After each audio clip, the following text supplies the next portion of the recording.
परीक्षित पराशर जी अहमदाबाद से। राधे राधे महाराज जी। महाराज जी कोटि कोटि प्रणाम।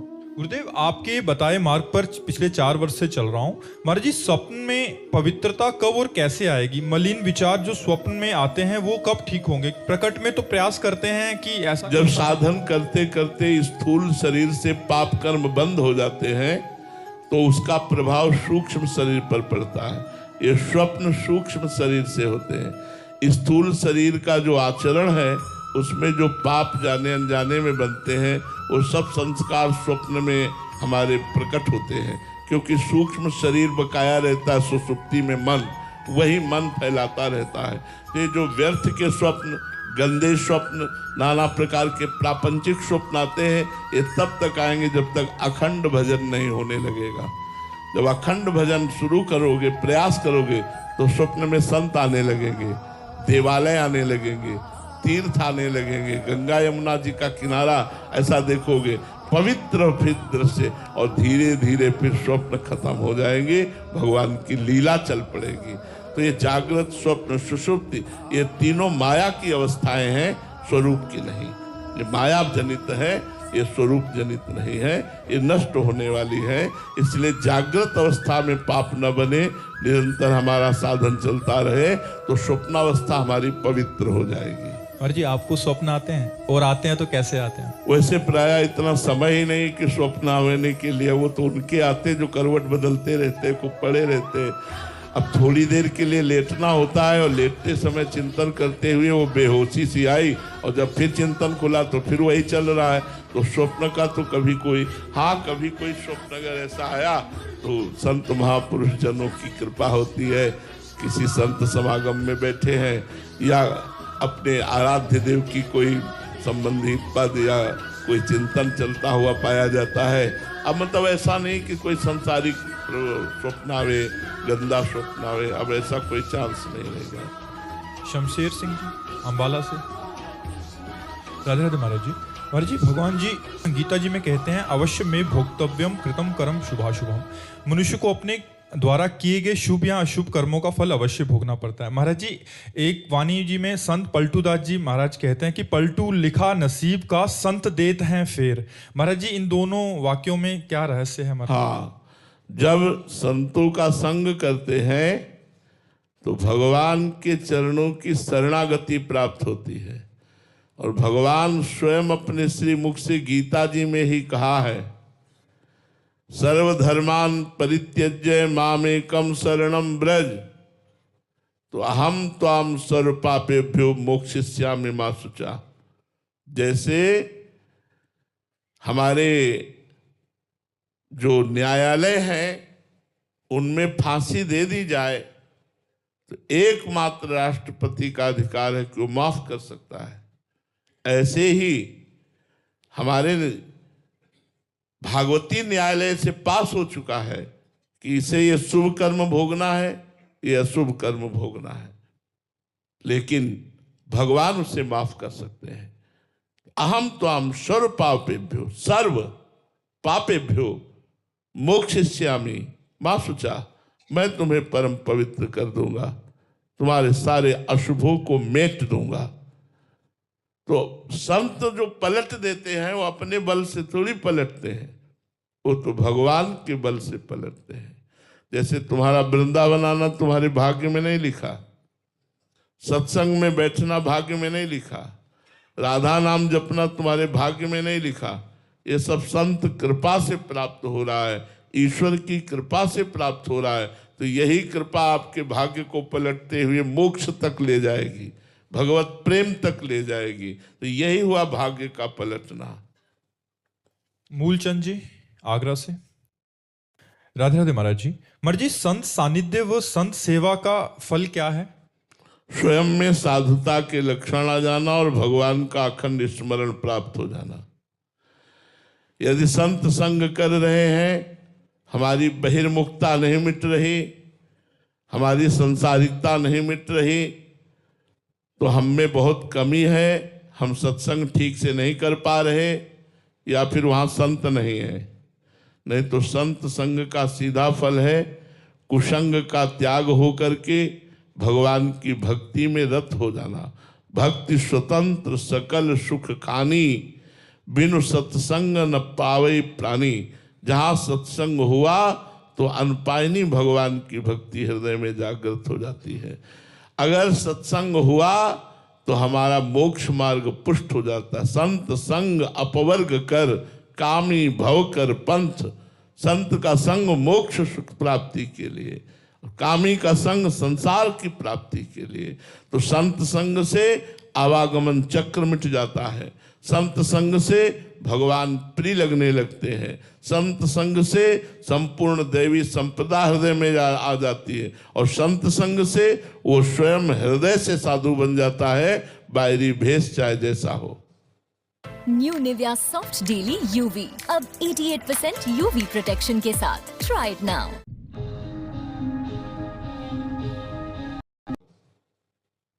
अनिरुद्ध जी टीकमगढ़ से। राधे राधे महाराज जी।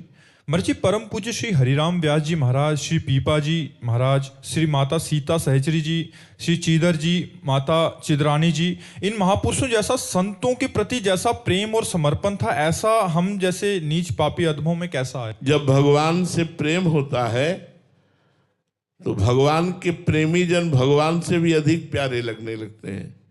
जैसे हमें किसी से प्रेम हो और उसका नजदीकी कोई आवे तो हम बहुत नजदीक बैठेंगे, बड़े प्यार से। अच्छा, आपने उनको देखा है? बोले हम तो पास ही रहते हैं। आपने बात भी की है? हाँ से। तो वो संत जनों के पास भगवान रहते हैं, वो हर समय भगवान में स्थित रहते हैं।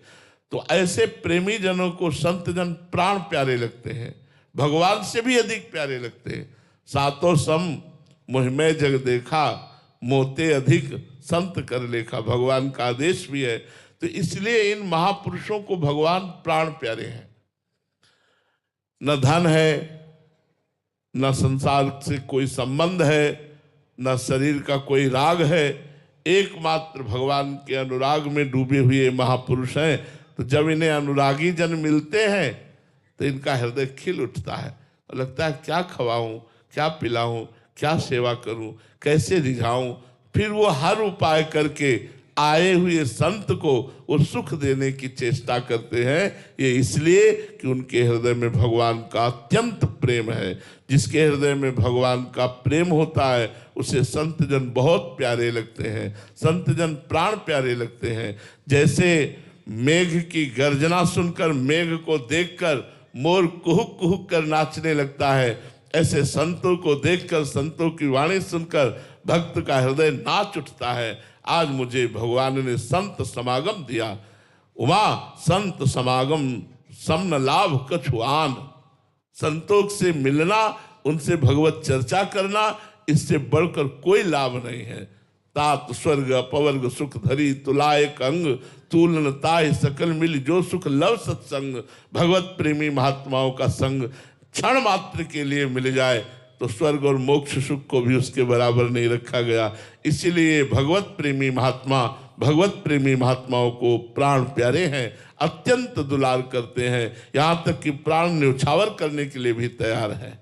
महाराज जी, आप गुरुजनों से ऐसी संत महिमा सुनकर, और शास्त्रों में भी आता है और यथार्थ सत्य है, बट हम जैसे बाहर जन रहते हैं बहुत श्रद्धा उत्पन्न होती है। बट महाराज जी, आज कलयुग का प्रभाव ऐसा है कि पाखंड का भी बहुत एक सहारा लेकर, इस वेश का एक सहारा लेकर, मतलब उस समय महाराज जी संतों को कैसे पहचाने? और यदि हम भगवान के सहारे हैं तो हमारा मार्ग निष्कंटक रहेगा।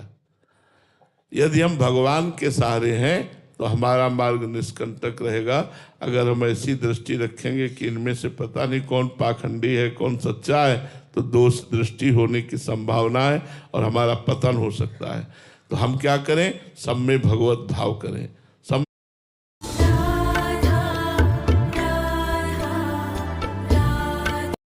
महाराज जी, एक दिन अच्युत आपकी कृपा प्रसाद से मेरा मोह नष्ट हो गया और मुझे आपकी स्मृति प्राप्त हो गई।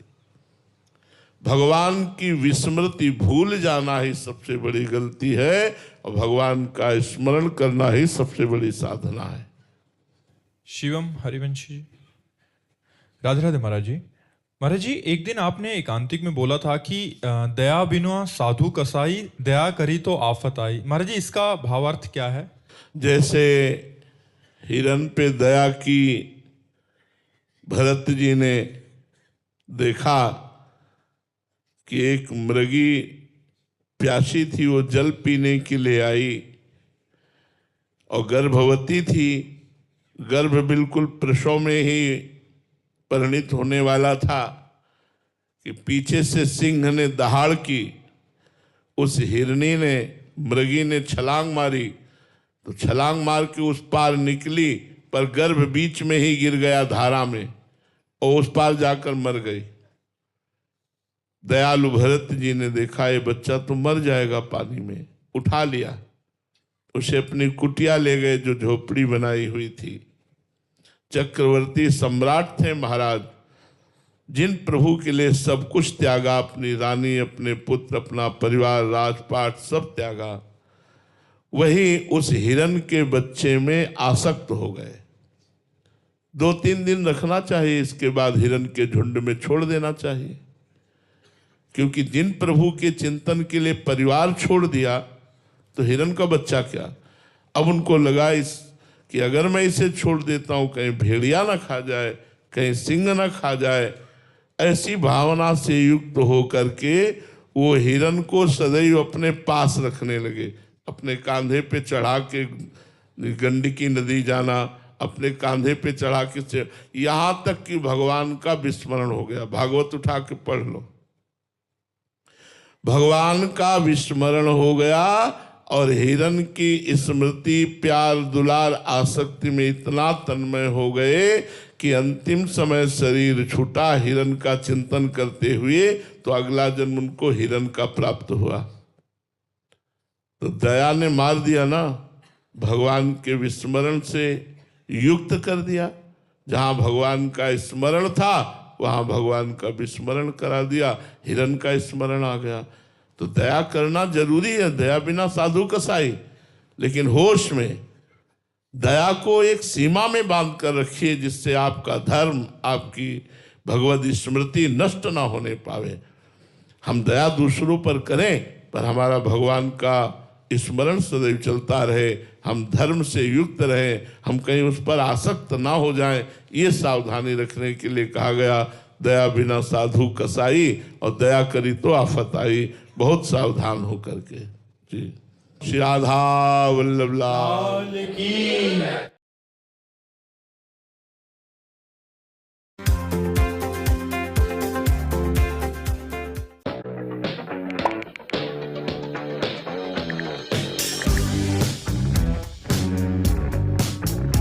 हरजीत कौर जी, यूएसएस।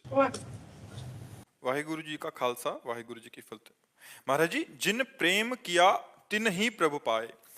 महाराज जी, वाहिगुरु जी ने कृपा करके यूट्यूब के जरिए आपसे मिलाया। वाहिगुरु जी की प्रीत से खींचे खींचे हम आपसे मिलने आ गए। आप जी उनसे मिला दो। नाम जब समय जितना होता है उतना कर सकते हैं, कम हो रहे हैं, बट पूरी तरह से नहीं। मतलब नाम जब कह रहे हैं कि नाम जब जितना कम हो रहा है, बट जैसा चाहिए वैसा नहीं। आप जी द्वारा बताए हुए बिंदु ऊपर ध्यान लगाने का अभ्यास भी शुरू किया है। कह रहे प्रयासरत हैं अपनी तरफ से, बट जो एक और तड़प चाहिए, प्रीति चाहिए, वो कैसे मिलेगी महाराज जी? ऐसे अल्पाहार करो, थोड़ा भोजन करो, मौन का आश्रय लो, 5 घंटे सो, 5 घंटे से ज्यादा नींद नहीं, पवित्र आहार, अल्पाहार लो। अल्पाहार का मतलब भूखे भी नहीं रहना और छकना भी नहीं है। और हर समय मौन रहने से हमें भजन का ज्यादा अभ्यास होगा। अब जैसे दिमाग है ना, ये उड़ रहा है।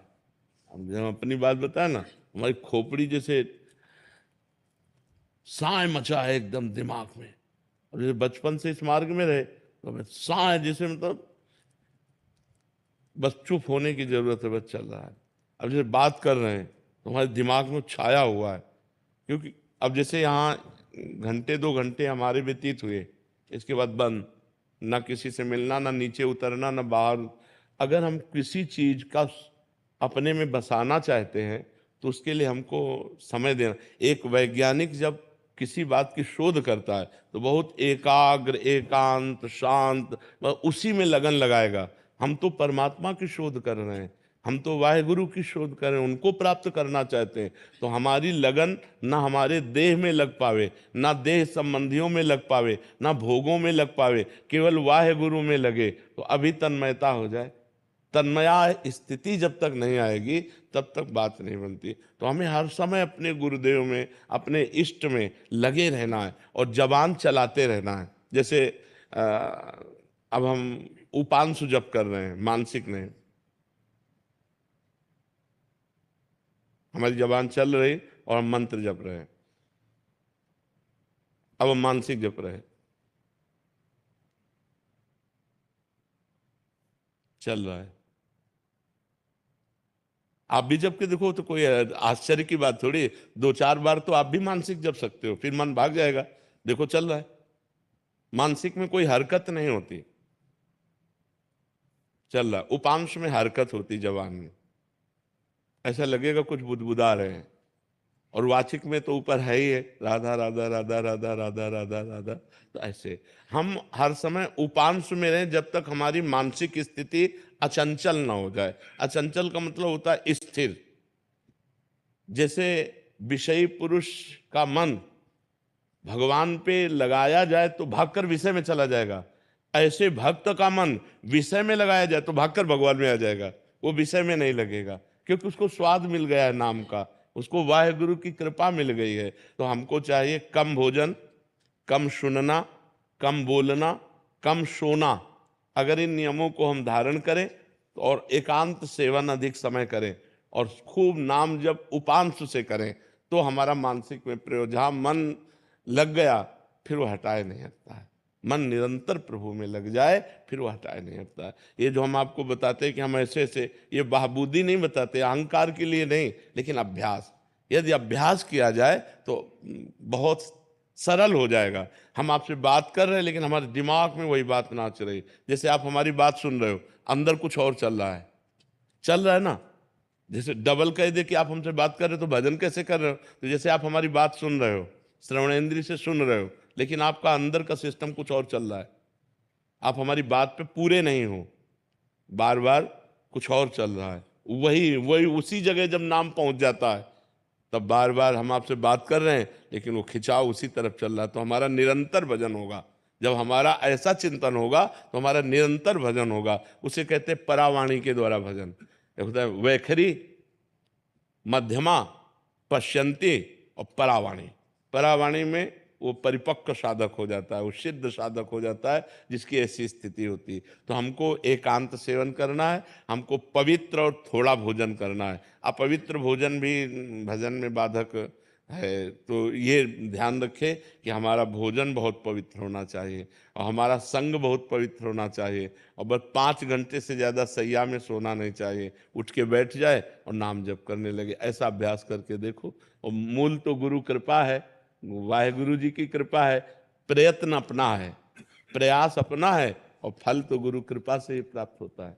महाराज जी, जैसे घर में तमोगुणी लोग होते हैं तो उनके बीच में कैसे, जैसे घर में नॉनवेज पकता है, ये तो बहुत बड़ी समस्या है। उस बहुत नहीं, ये तो बहुत बड़ी समस्या है उस परिवार के भक्त की, जिसके परिवार में ऐसा आहार विहार किया जाता हो और वो भक्ति करना चाहे। ये तो बहुत बड़ी समस्या है। बड़ा दुर्भाग्य है कि हमको ऐसा प्रतिकूल वातावरण मिला। बड़ा दुर्भाग्य, बड़ा सौभाग्य है जिनको अनुकूल वातावरण मिले, लेकिन फिर भी स्वयं ना खाए। स्वयं, मान लो आप पत्नी किसी की होंगी, आप किसी की बेटी होंगी, किसी के घर में तो रह रहे होंगे। अगर उन लोगों का दबाव है तो आपको बनाना पड़ेगा, आपको उनको पवाना पड़ेगा, आपको उनके बर्तन मांजने पड़ेंगे, लेकिन आप मत खाइए। तो भगवान ये बात तो जान रहे हैं ना कि आप किस समस्या में हो, लेकिन आपका मन भगवान की तरफ है। इसी बात से भगवान रीझ जाएंगे। आप स्वयं पवित्र रहिए, स्वयं मत खाइए। लेकिन अगर ऐसा दबाव है कि आपको बना के देना पड़ेगा, तो आप मान लो किसी की पत्नी हो तो आपको बना के देना पड़ेगा, बर्तन मांजने पड़ेंगे, लेकिन आप मत खाइए। आप भगवान से प्रार्थना कीजिए कि मेरा दुर्भाग्य कि मुझे ऐसा वातावरण मिला है, पर नाथ मैं आपका इस जीवन में भजन किए बिना व्यर्थ नहीं जाने देना चाहती जीवन, इसलिए आपको प्राप्त करना चाहती हो। अंदर ही अंदर प्रार्थना कीजिए, आप मत खाइए।